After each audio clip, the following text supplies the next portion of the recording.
What's up, everyone, and welcome to the Post-Gazette YouTube channel. Colin Beazley here to preview the Pirates' upcoming three-game road trip against Arizona, and they'll go to San Diego afterwards. 7-day, six-game road trip. And I know what you may be wondering, Colin, where's Noah? Noah is in Arizona preparing for this upcoming road trip.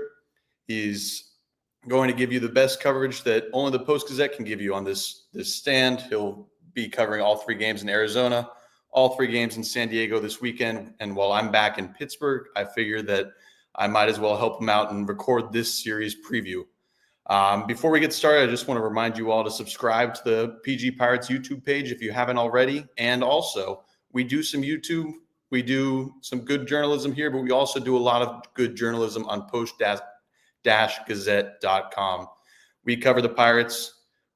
Our colleagues cover the Penguins, cover the Steelers, cover Pitt football, and we have plenty of colleagues covering everything else that happens around the great city of Pittsburgh, not just sports. So highly, highly recommend getting a digital subscription if you haven't already, or potentially even getting the print product. We print twice a week, Thursdays and Sundays, up to you. Without further ado, let's talk about the Diamondbacks, and let's talk about this upcoming three-game set, which starts today and goes into Wednesday. D-backs come into the series 26-27. They're sitting in fourth place in the NL West. They've kind of tailed off a little bit of late after the start of the season, which looked like maybe even four NL West teams could contend for a playoff spot. I'm not saying the D-backs aren't going to be contenders. They certainly are a playoff caliber team, but it no longer looks like all four NL West teams have a shot at the wild card. How the D-backs get to 26-27? Well, the main thing is that they've lost 5 in a row, and they are just coming off a 3-game sweep in St. Louis. However, in that 5-game stretch, they were outscored by 6 runs. That's 4 one-run losses and 1 two-run loss. So it's not like they're playing bad baseball and simply getting run out of the ballpark. They've kind of had some poor luck over the last couple of weeks. Like the Pirates, they're playing some one-run games, a lot of close baseball games for both of these teams over the last couple of weeks. Some statistics for the Arizona Diamondbacks: their offense has been really, really good. And I'll get into why they're 26-27 in a minute. But their offense, they're 6th in runs with 267. They're 7th in average, batting .255 this season. They're 5th in the majors in on-base percentage with a .333 on-base percentage. 4th in slugging at .447. 4th in weighted on-base percentage with a .340, and they're 5th in home runs nationally with 73 homers this year. However, the problem has been the pitching. Their earned run average is 24th in the big leagues. They have a .467 earned run average. Their whip hasn't been too bad. 1.32, 19th, still below average. They strike out a fair amount of batters.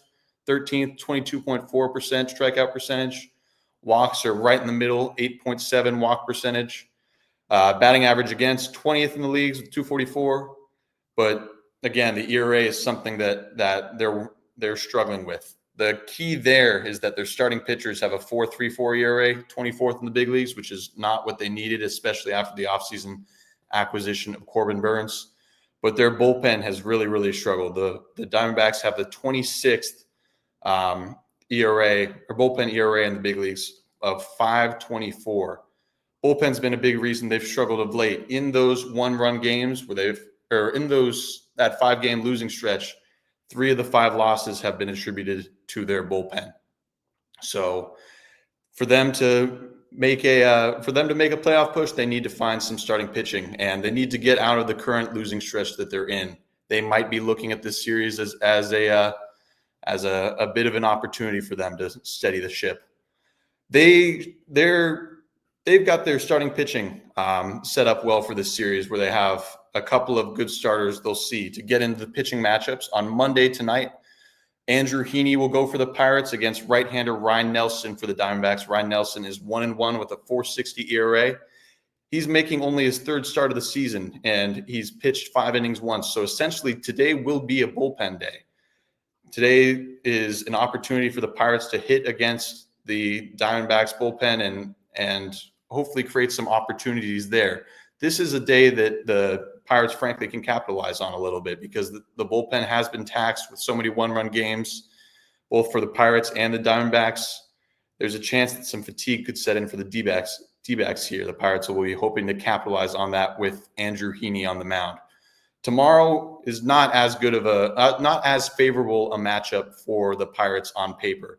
They'll have Mike Burrows going against right-hander Corbin Burns. Burns is 3-2 with a 2.73 ERA so far this season. Tomorrow will certainly be a tough task for the Pirates to win. It could also be an opportunity for manager Don Kelly to reset the bullpen a little bit.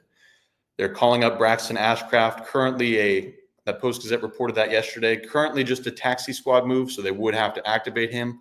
But with how much the bullpen has been used recently, this could be an opportunity to go Burrows and Ashcraft and get the bullpen some much-needed rest. Or maybe Mike Burrows will throw 6 innings and look as good as he looked in the final 3 innings he pitched on in his last start out. I don't know.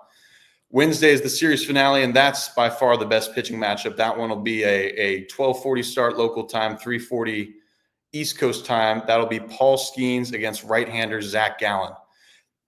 Both of them surprisingly have losing records. Paul at 3-5, Gallen at 3-6, but they've taken different routes to get there. Skenes has been excellent.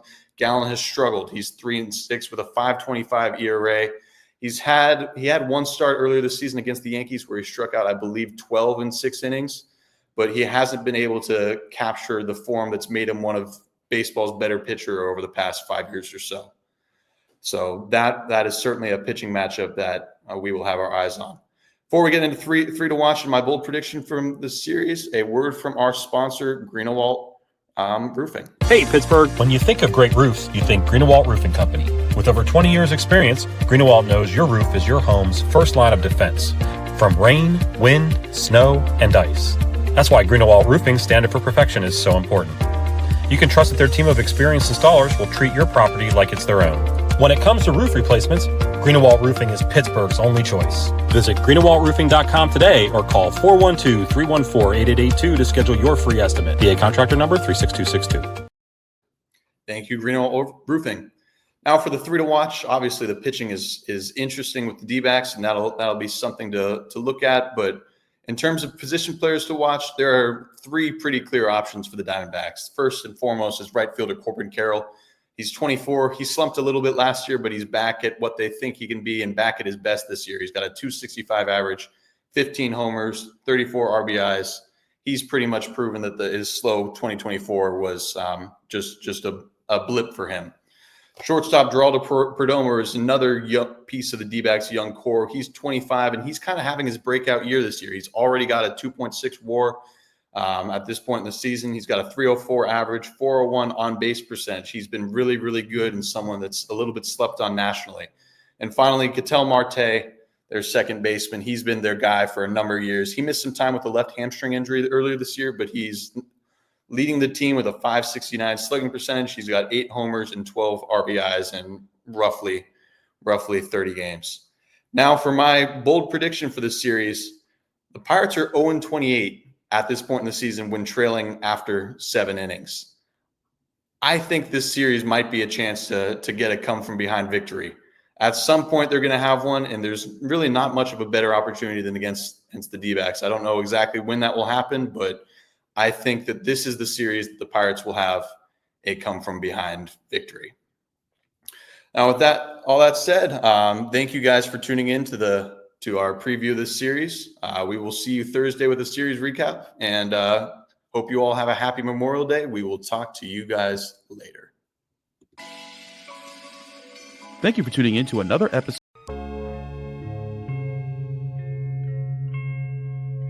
Thank you for checking out this content from Post-Gazette Sports. If you watch this video on YouTube, please like the video and subscribe to our channel.